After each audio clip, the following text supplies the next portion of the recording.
Welcome to The Public Storyteller. My name is Michael Stock with Dr. Caren Neil. Caren is a professional storyteller and teaches at Florida Atlantic University. Hi, Caren. Hello, Michael. What story do you have today? Here's one from Jaleh Sian. It was a nice weekend in January 2012 that I was enjoying the beautiful weather of Florida. I had a nice weekend, but that weekend ended sadly because I heard sad news of passing of my aunt. She was my favorite aunt. I grew up always next to her. She had unique quality. She was extremely kind to everybody, especially to her family, to her siblings, to her niece and nephews. When my parents bought something that I liked a lot, I wanted to share with her first. I grew up, I became a teenager. She became my best friend. Whenever I had something in my heart, my personal subject, I would share with her. Again, she became my best friend until 1985. When I left my home country, I was far from her physically and geographically. I missed her badly. I met many people, I made many friendships, but nobody could replace her. I wanted to be close to her, but there was no way. Things were tough until 2004, when was advent of smartphones. With that, everything changed because I could communicate with her easily for hours, talking to her for hours for free. I could feel that I am back to the relationship that I had before. I felt very good about it. I shared about the place where I am and beautiful spots in Tampa Bay area. She was planning to come to US, and I was looking forward to seeing her here in Florida, traveling from north of Florida to the south of Florida and visiting exactly the spots that I told her by phone. It was weekend, January 2012. One weekend, it was Sunday. It was 5 p.m. I called to her home. Her son answered the phone and told me, my mom is very sick. She has high fever.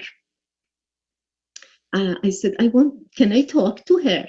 He tried to pass the phone to her, but I could hear her weak and sickly voice saying, just send hi to her.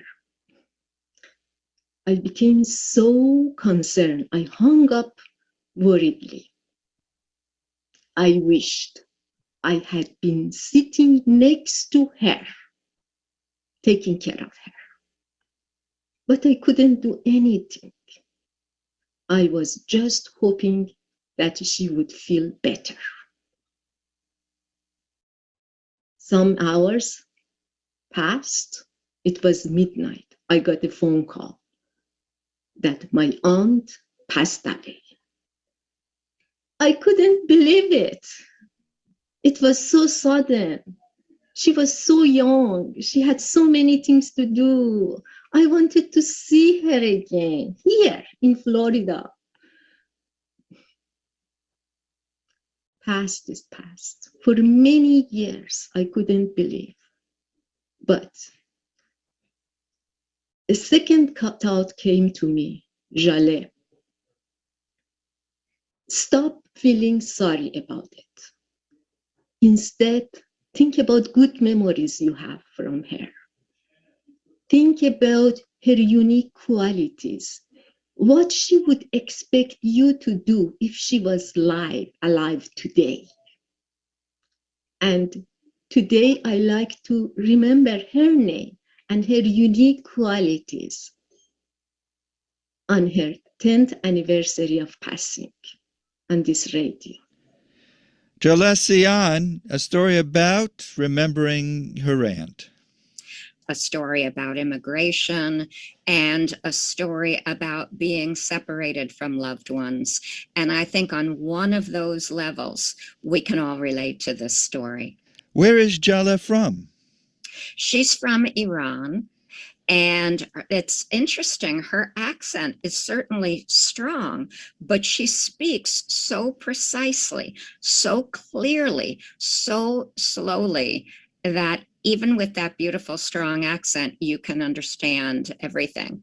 And I only wish that with the countries I've lived in my life and the languages that I've tried to learn, I say, that I was anywhere near as fluent in a foreign language. You know, I know that Americans never really get to the point that Europeans and others get to with languages because we don't necessarily have that need. And when I say never, I mean the vast majority of us.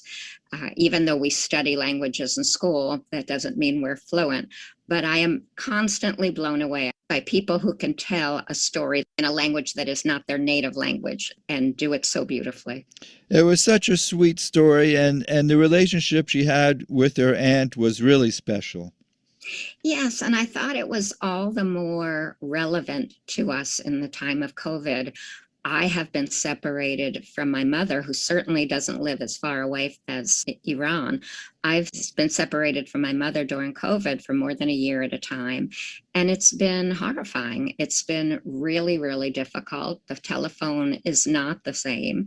And particularly in this case, when a beloved relative is failing, it's mind-bogglingly difficult. It is mind-boggling difficult. But as Jalal points out, in 2004, it became a little bit more tolerable with the advent of the smartphone. Absolutely. And things are easier now with Zoom if people have the technology and use the technology. But there is nothing like being in the same room as somebody, especially when they're older, especially when they're ill, holding somebody's hand. Even today with social distancing, we can't even necessarily hold people's hands and hug them. And this story is poignant on so many levels because of that, because it's not just about somebody thousands and thousands of miles away. It's about that human touch, that human connection that we have lost to a greater or lesser extent. Jalal did feel helpless with her aunt overseas, and even now with the deaths we're experiencing with the pandemic, how do you move forward after this? Well, I think that is the key question. On one hand, we move forward because life goes on and death is a part of life. But on the other hand, she is memorializing this person on the 10th anniversary of her death. And I think we really need to remember.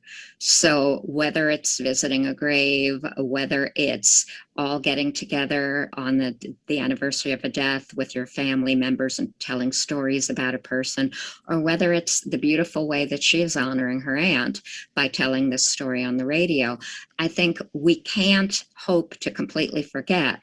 But we do need to go on with our lives. And I think for most of us, that's a healthy part of living.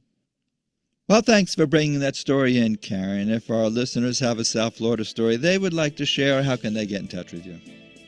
Send an email to cneile, CNEILE, @fau.edu, just to ask for instructions. You don't need to summarize the story. We also have instructions at our website, as well as archive stories at WLRN.org. Click radio and the Public Storyteller. Thanks, Caren.